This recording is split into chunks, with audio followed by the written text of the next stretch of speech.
Dreamy Dreamland, and I'm in the undisclosed place. This is Nagaland, where everyone thinks Donald Trump is the Messiah. Even though they lost all their food stamps, even though they lost all the hospitals closed and all the doctors have moved out because they can't get paid by Medicaid. So it's all good. Hey, I love me my Donald Trump. I love Donald Trump. Love Donald Trump. Love Donald Trump. Love Donald Trump. And no one wants to talk about politics because they're so embarrassed. But they still, you know, he's playing 17 level, psychotropic chess, and it's all going to be good, and it'll be peace and love and happiness, and we're all going to get a check. I love my Donald Trump. Love Donald Trump. Well, we're going to go to war in Venezuela and in Iran and in Europe. And, we have the lush in charge of now our War Department. See, I love my Donald Trump, love my Donald Trump, love my Donald Trump, because he lies so much he tells the truth. I mean, he told everyone exactly what he was going to do, right? Go after his enemies, blah, blah, blah, blah. And it's great. It's, Neon Husk did with Douche. He just went into the IRS, he went into the Social Security, went into all those entities, just unplugged their servers, took them back to his big brain in Memphis, Tennessee, and, that's scraping all that data so it can be the new government. And it's really good because poor little Memphis, its electrical grid is, because there's poor people there and they're being, basically punished for what happened 40 years ago or 50 years ago on the bridge. And so they've never gotten any upgrades for anything. They're drinking lead, and it's all good, But what's even better is that the grid there can't facilitate the electric needs of Neon's big brain.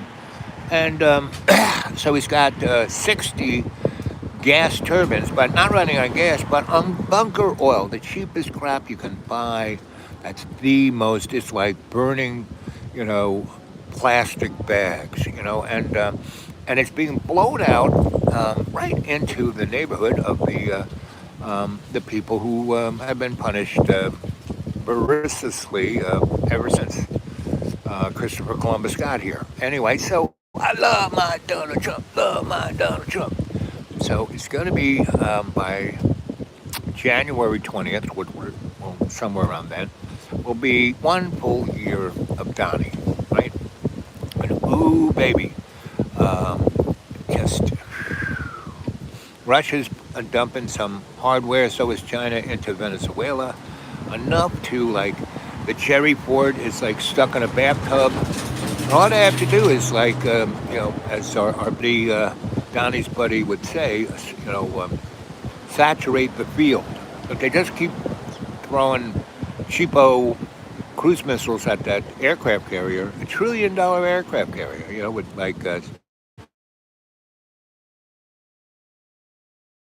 group and American sailors, right? And ooh, baby. And they had to get rid of all of that DE whatever, and so all the smart people who were, the DE whatever. I mean, that's why they did it in the military, to get smart people. Right now, they have all white people that are basically kind of like DJ whatever's name, vice president, right? Look, boss, the plane, the plane. Just go watch the best I've seen of any political news of all the news corporations, NBC, CNN, MSNBC, Fox, and they're all the same. They say the same thing, just a little different to whichever silo you're in. And but the guys who are really telling the truth tellers, are our boys in South Park. So I love it. This is just totally, amazingly great crap happening. I mean, most empires take 300 years to fall apart. Spain, Greece, Rome, England, Uh, Donnie's doing it in like 10 months. I love my Donnie jump. It's just going to be, it is so much fun. Now, if you're as poor as I am, if you live on $400 a month, then you're not going to get touched because I have no car, I had to come someplace and have a salad, and the salad was pretty good. And, talk to you guys. So, uh, a couple of weeks ago, when I was climbing the mountain, climb every mountain. Dude. Yep, they're busy here. They have a pretty good salad. I have to admit, and a good price too, right? Nice big salad for $6. You can't beat it, and almost free coffee. So, and I'm sitting out here in the sun. It's not yet cold. I don't think I can basically have this as my office because their dining room is like the size of a postage stamp. So I can't be in there and spend all day there. So, but right now it's a little windy. It's not that cold. I'm all bundled up, and I'm in a warm place. I'm not out in the deep green. And there are people here. It's kind of fun, and it's really interesting to watch people relate to me, right? Because they look at me and think I'm a homeless guy, and then we start talking, and they go, "Wow, he's smart. Wow, he knows the Bible." Because they think oh, God, he's a heathen. And then when I start talking about, and I have the Bible in my pocket, so when I tell them like, there's this very interesting thing in Mark. Mark was a little boy that Jesus was talking to. Actually doing a ceremony, right? See, when I tell people that Jesus, was born, and he went back to Nazarene. So Nazareth, what went really, I mean, now meaning he didn't live at the end of the cul-de-sac. His spirituality was defined by being a Nazarene. And then he went on and visited every mystery school in right on, because that place is right on the edge of like, India and Pakistan and Egypt and Turkey and that whole kind of Asia, Europe kind of place where all these mystery schools were back in the day. And they all came out of Bama, Mesopotamia, Egypt. And they were the high hippie holies, not the people running those governments. Those guys were basically pagans. So anyway, so I go on and on about all this kind of stuff, and I just pull out this little guy, and if I got the bars, I look up the information, I look it on their phone, and they can't believe that this guy's telling me our minister never tells these stories, and they're right in the Bible, and they are in the Bible. So when Jesus after the big dinner goes to out to the park behind the rich guy's house, and he's trying to bring the boys to meet God because he said, "Listen, I'm going to be dead tomorrow, and then I'm going to raise up." And did you have a good lunch? I'm getting the dough order. Ah, what'd you get? A big pizza or a slice? 2 big pizzas. Ooh, oh, garlic nuts, yummy. Yes. So have you been here before? I have. Yourself? No, my first time. Yeah, I like it. Yeah, no, I think it's great, especially with these guys right next door. I know, it's awful tempting. Well, it's a great exercise not to do it. You know what I mean? Yeah. Meaning, I was 4 times as big as you are right now, right? And then I died, and then I came back, and I had to lose 260 pounds Wow. to be this. Otherwise, I'd be dead, right? Because I got, you name everything you get when you get that big, diabetes, cancer, you name it, I had it. And I didn't do anything the doctors said. All I did was lose the weight, Yeah. straightened out my diet, exercised, and, turned my life over to Jesus. Well, that sounds like the 3 things that took care of it. Yeah, really. I'm like a perfect example. I was going to say, that sounds like a 1, 2, 3 punch. And it's not really hard Yeah. because the thing about the stuff to eat, you go to a supermarket and you go, well, that'll kill you, that'll kill you, that'll kill you, that'll kill you. And I just don't buy the cupcakes and the little Debbie's, which I used to, and just eat them all Oh yeah. in one night. So if you don't buy it, you don't take it home, you can't eat it. You know. So that's and it wasn't that hard. It really wasn't. It's you just make the commitment, and after about 2 or 3 weeks, and the thing is the substitute for all that bad habit was me going, okay, Jesus, I don't have a clue here. Here, you take the wheel, drive the car. That's all I did. Every time I want that little Debbie. Oh, I want that little Debbie. It wasn't hard. It really wasn't. And once you get it down after a month or two, you don't even think about it. Yeah. It's not the big deal. So, and you can do it. You Right, can well, do it. that's outstanding. Hmm. And so I'm a pretty churchy guy, and everyone in my church is like obese, and they seem to go from that big to this. And how'd you do it? And I told them just one, oh, that sounds so hard. I said, no, what do you? Oh, there it is. So how much do those pizzas cost? I don't know. My wife ordered it online, and I'm here to pick it up. Oh, okay, you're just the. I don't know what we paid for it. I just know she ordered it and told me to stop and get it. Yep, you're the chore boy, so okay. Yep.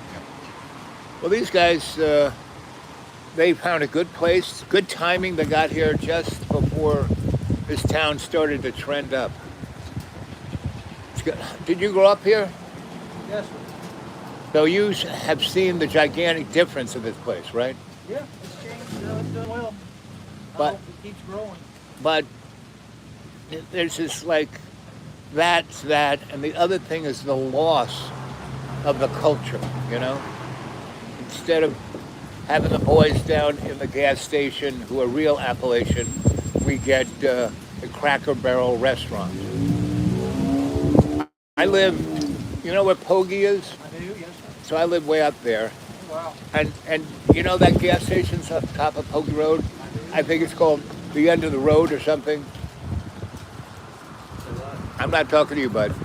I'm talking to myself. Anyway, that place had the seats from the theater that used to be in Butler. They just like ripped them out as the water was coming and stuck them in that place. And they actually had a real Cracker Barrel. There weren't any crackers in it, but they'd sit there around the wood stove and spit tobacco on the floor.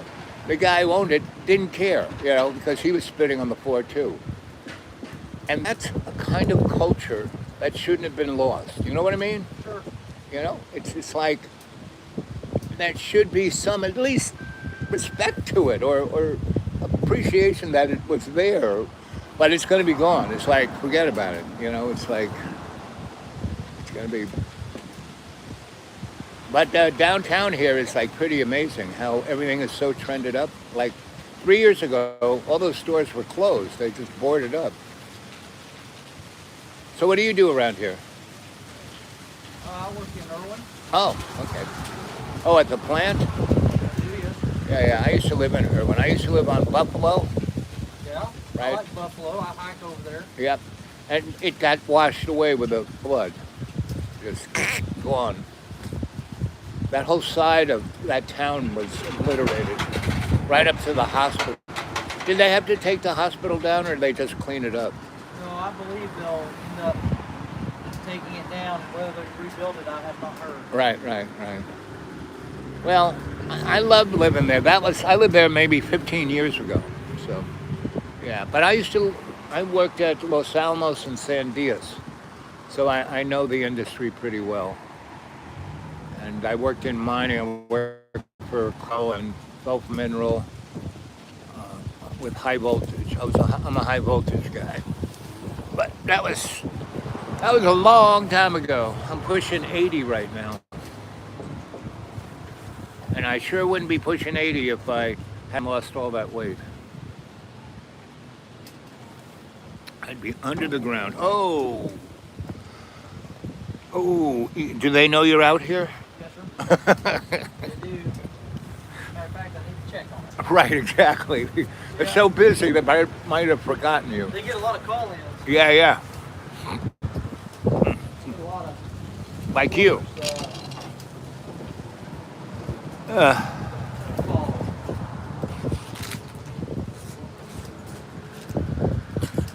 well, good talking to you. Yeah. Have a blessed day. Al. Yes, sir.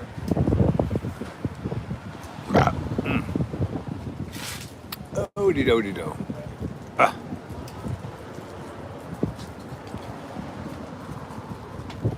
Ooby-dooby-doo. So, here it is. This is my days here in town, and just meeting everyone. A lot of the mucky must know me, but and it's bionic eyeballs. Yep, that's right. Um, that's what happens when you get murdered by a Nazi nun, a Nazi Jesuit nun.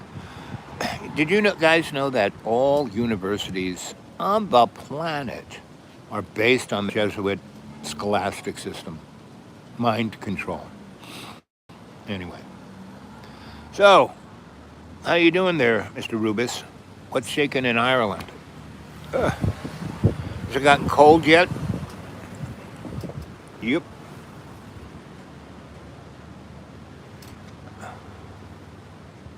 What are these little blue signatures next to everything? Messages out for review. Anyway, my phone hasn't even gotten happy that it kind of is near the cloud. Out there in the deep green, not so much. But it wants its own, Wi-Fi, And I don't have to cache that one. And I don't really want it either, because I got it where I had to get the whole package, right, for $100 and something. I said, I forget what?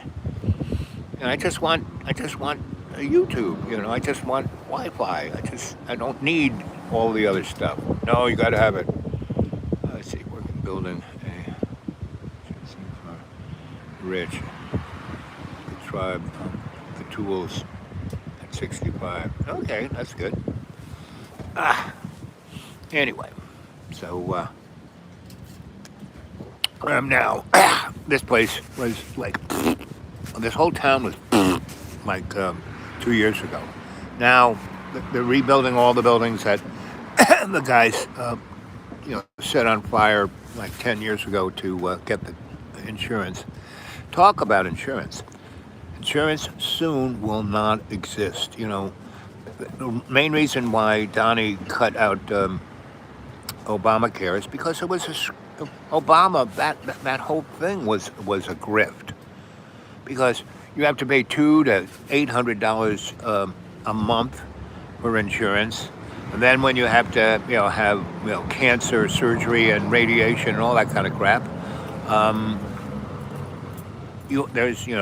they only take about 20%. The other 80% you have to pay for. So then you're hit with even though you have been paying the insurance company $200 to $800 a month for the last 10 years, you need it, and basically the insurance company takes care of about $2,500, and you have to pay the $280,000 that the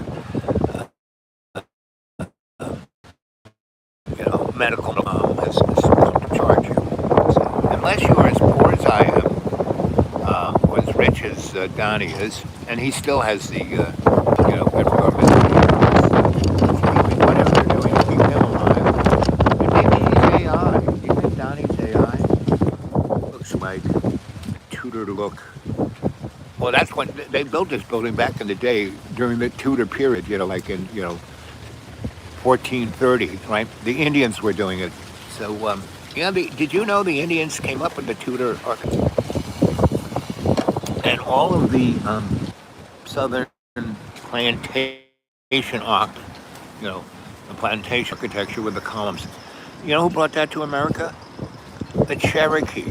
Because they were the real business. Cherokee and the Iroquois were the business people of the indigenous people, right? So when the Europeans came and they wanted the skis and all that kind of stuff, the Iroquois just kind of traded, but the Cherokee got their own ships and went to Europe and went to those markets and sold to themselves. So when they did that, and they had a lot of money in their pocket, they went to France. You ever see those paintings of the Cherokee chiefs, and they're all wearing the French shirts with the frou-frou, and they got a real nice satin jacket on, and that's because they had a lot of money, and they were in Paris.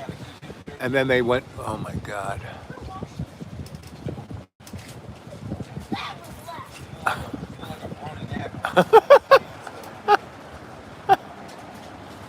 So what are you, boy? Are you a lineman? Yep. He's a lineman. As I was told, you're a big boy. You need to play football. Yep. And I said, I don't want to play football.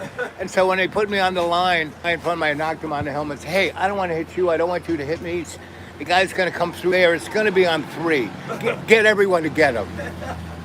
I lasted about 4 times before the coach, what are you doing? I said, I don't want to play football.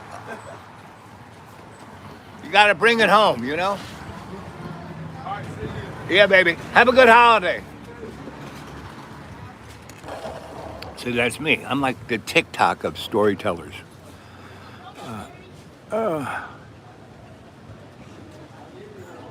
One bad thing about here, all these guys from Connecticut and New Jersey and New York want to be homeboys, so they got their like $120,000 pickup truck with diesel engines, Cummins, and it just right by it, the black smoke goes right into my taste buds. That's what I was kind of trying to talk to the guy about. Isn't it bad? Like nobody here. This is a nice place, but now that it's so full of people from New Jersey and California and Florida and Texas and Have a good day, sir. yep. Drive safe. Enjoy your pizza. What did you get? What kind of pasta do they have? Or is that a salad? Garlic bread. Yeah. Oh, the nuts. Do.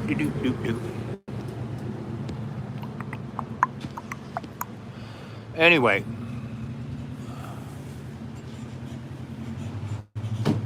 Yep, exactly. Just like I said, they burnt the building down and it still stayed here. It was just like the roof burnt off and the shit on the inside burned off. But the building there's like 4 buildings. I mean, 2 they re-bricked the front because they didn't like the Tudor look, but they wanted to be more modern. But hey, what's what about? What good times, right? Did I ever tell you the story? I came back from Ireland and, Soho was gone. Tribeca was gone. I mean, the places I lived in, I lived in Soho for 4 years in a, 8,000 square foot loft with skylights for just sweeping the hallways and changing the light bulbs, And then I sliced it up to 8 lofts and sold it to lawyers, And I couldn't sell the space because I didn't own the building. What I could do, because I had I didn't even have, what you call it, I wasn't paying rent, right? I was just changing light bulbs and sweeping the halls. What I could do was charge the person $45,000 for the key to get in. It was called the key fee. Me and Michael Keane thought that one up. So we did that, and the people who owned, Con Ed owned all of Soho because they were going to put a nuclear power plant right there and wire it into their steam system, which I don't know if you ever see movies and you see steam romantically coming out of the streets. Edison couldn't transmit like DC more than 6 miles before it dropped in voltage, right? And so what he had to do, Frankenstein, like a motor to a generator, like at 5.5 miles, and then, send it 5 miles, and then do it again. It's called what is it called? It was a turbo. Not a dynamo. It's a motor. Who knows? But anyway, so they had all this steam, and they basically they could send steam forever. So instead of doing the stupid thing with a motor and a generator, they just piped all of New York's Manhattan with steam and put generators in every neighborhood, which is not a bad idea, but not sustainable. Anyway, so that still existed. It still does kind of. And so Edison sold steam to people apartment houses and stuff like that. Right? Instead of having a boiler down in your basement, you just not only deliver electricity, they delivered steam into your apartment. So they were going to put a nuclear power plant in Soho and dump the radioactive steam into people's homes. And, the NRS, National Nuclear Regulatory, whatever, right? Those guys, I don't know if that's a good idea. So they didn't. So they just owned that chunk of property. I mean, Edison bought it for nothing. And there were factories there, and, Grandpa Stahl, he wired everything there. So he and I, when I was like 9 to about 11, I went with him, to keep Grandpa Stahl from, walking into in front of a bus. And so, because he used to tell me stories like I'm telling you stories now. So, and I carried the tools. That was his back horse. And we go around Soho and Tribeca and other places. In Brooklyn, we got on the subway, we go up to Harlem, and we'd fix things here, there, and everywhere. And I was his little monkey boy. And that was great. I mean, he taught me everything, I know. But by the time I was 11, I was a good electrician. So Mike got me to do his work, where, good evening to you from, where? Tipperary, yes, good old Tipperary. One of my favorite places, kind of up in the mountains, but the sea is right there. And that's Ireland. So Ireland is like, it's one big ridge of a mountain. And you got the west side and the east side, and the north where the English were, and everybody else towards the south, the slaves. And Ireland was the England's. England was chopped all the trees down, and except for certain places. And basically, Ireland grew all their vegetables. England had cows and sheep and rich guys. So that's kind of how it was. And in the cities, they had factories. You had all those big looms and all that kind of stuff. So I love Tipperary. Rubus, what is the name of that road that kind of goes from the west side over the east side? And you see the difference between the Atlantic of Ireland, which is the west side, like the Ring of Kerry, and you go over the mountains and you come out on the other side, and there's the North Sea.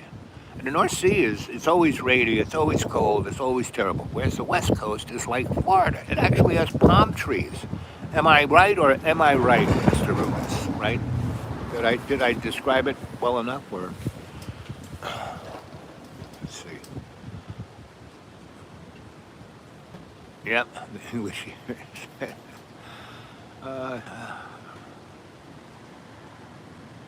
would sink. Yep, well, I would say a good chunk of. I mean, it's not like it hasn't happened before, Atlantis, Lemuria, all of that stuff was, before and in the beginning. That's who was there, Lemuria, Atlantis, and other. Yep. See, he says I'm never, I don't care if I'm right or wrong. I just tell the story. I mean, that's what God. He says, don't worry if they believe you. Just tell the story. That's what God keeps telling me for the last 50 years. Just tell the story. But I became a photographer so I could have evidence. But now with AI, no one sees the pictures. So, and Ireland, you know what?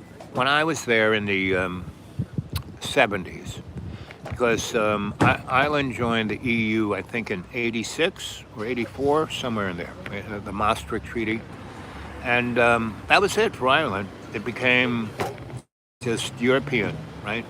And the Germans came in and bought up all the real estate and then sold it to the rich Italians and Greeks.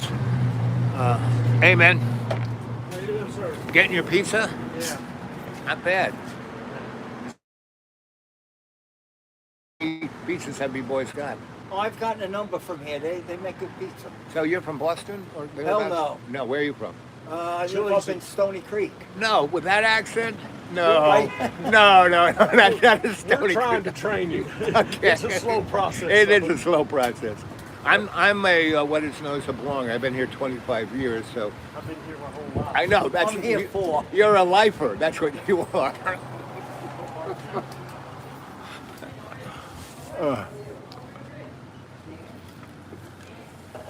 Arr. So, anyway, yeah. So they, since I've been sitting here for an hour, what time is it now? 2 o'clock. I got here around noon. So yeah, I've been almost 2.5 hours. And the show. How long have I had the show? Oh, about 30 minutes. Good morning, good evening, good afternoon. Ooh, we're getting down to the red line, so I'll be talking for a minute, and then I gotta go. Yeah, it's telling me it's losing its will to live. And I I have to hit the laundromat. I have a laundromat nearby. I'm just great from where I'm babysitting. It's like just a few steps to the laundromat. This place is less than a block to laundromat to the place I'm babysitting. And the library over there is only 2 blocks. It's like the best, right? So what else? I think that's it. Yeah, because it's got the red line up there, got 12%. That can go fast. Anyway, I'm going to be doing more shows now. So, about a month ago, I was doing shows because I was walking up that hill because my legs were feeling pretty good. And because I got the patch. I've been patching myself.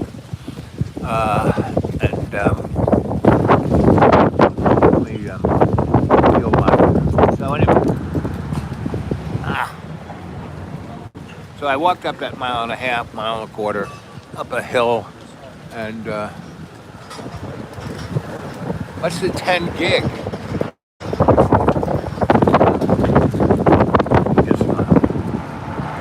What else? A lot of people don't want to talk. They just don't want to talk. They don't want to hear anything that they don't want to hear, and they don't want to say anything because I think they lost their ability to talk. But anyway, about a month ago, I was having 1,500 to 5,000 people watch a show. And now it's like going down to 14. I don't know what that is. I think I broke out of the AI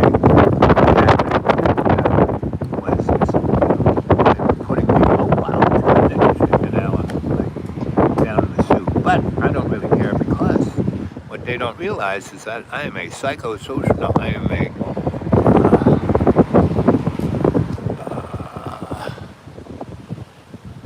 what's the term? Well, anyway, within the construct of the Western gibberish, I'm a psychosocial cultural forensic anthropologist in the World Wide Web's pond. So my little vibrations go out into everyone, even if they don't know. So that's why I do the show. I do it for you, not for any kind of self-aggrandizement, because, the last 2 or 3 weeks, it got really ridiculously cold, and it was really blessed. I guess kept praying to God, I gotta get out of here. I can't do another winter here. And bingo, someone said, you want to babysit my place? I really need somebody to stay here, and blah, blah, blah, blah. I said, yep, I'll be there. So they came and got me, and now I'm warm and got a shower, and like I said, the laundromat is just a few steps away. So it's all good. It's from being in a place where there's nobody, no sound, no cars, the house is like in the middle. So there aren't big roads around it. So at night when I'm sleeping, it's quiet. But it's not as quiet as the deep green. And so, and there are no animals except people's grumpy dogs because they don't want to be with us stupid humans. So like, hoi, baby, woo. And the dog just walks in and, please take me away. This guy is a jerk. I can't stand it anymore. And then when the guy tries, come here, Larry, come on. Oh. And he like chokes the poor little dog, and the dog tries to bite him in the leg, and then the guy kicks him in the head, and stuff like that. That's what happens when you get living around humans. It's like, really, is that all you can do? Okay. So I think I'm gonna go. So good morning, good evening, good afternoon, and welcome to your Dreamy Dreamland. I didn't do that at the beginning of the show. I got out of the habit. I'm doing it at the end. So remember to subscribe. Come on, all you guys who are watching, who aren't even noticing that you're not there. How about some more likes? Well, let's get that algorithm going again, okay? Come on, you can do it. You can subscribe. You can do all that stuff, right? Okay. Love you guys. Talk to you later. Come on. There we go.